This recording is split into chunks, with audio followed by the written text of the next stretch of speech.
ఒకవైపు కోట్ల మంది క్వాలిటీ ఫుడ్ కోసం స్ట్రగుల్ చేస్తున్న దేశం మనది. ఇంకోవైపు మన rice, maize and sugar cane తో ఫ్యూయల్ తయారు చేస్తున్నాం. మనం చేస్తున్నది కరెక్టేనా? E20 గురించి మాట్లాడితే అందరూ ఇంజిన్ డ్యామేజ్ గురించి మాట్లాడుతున్నారు, మైలేజ్ తగ్గిపోతుంది అంటున్నారు. కానీ నా దృష్టిలో ఇవన్నీ side issues.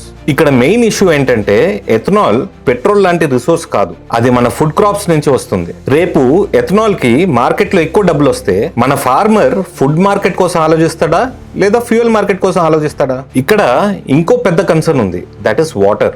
Rice and sugar cane ఇవి రెండు వాటర్ ఇంటెన్సివ్ క్రాప్స్, అంటే వాటిని సాగు చేయాలంటే వాటర్ ఎక్కువ అవసరం ఉంటుంది. And already ground water levels చాలా ప్లేసెస్ లో డేంజర్ జోన్ లో ఉన్నాయి. దానిపై నుంచి El Niño, La Niña and monsoon failures వల్ల ఫార్మర్ కమ్యూనిటీ ఆల్రెడీ చాలా ప్రెషర్ లో ఉంది. ఇలాంటి టైంలో వాటర్ ఇంటెన్సివ్ ఫ్యూయల్ మోడల్ ని అగ్రెసివ్ గా ప్రమోట్ చేస్తే లాంగ్ టర్మ్ లో సస్టైనబుల్ గా ఉంటుందా? నేను ఎథనాల్ కి అగేన్స్ట్ కాదు, కానీ ఈ క్వశ్చన్ కి ఆన్సర్స్ కావాలి. పెట్రోల్ అయిపోతే ఇంపోర్ట్ చేయొచ్చు, హైడ్రోజన్ లాంటి ఫ్యూయల్స్ ని క్రియేట్ చేయొచ్చు, కానీ గ్రౌండ్ వాటర్ అయిపోతే టోటల్ కొలాప్స్. మీరేమంటారు? కామెంట్ చేయండి.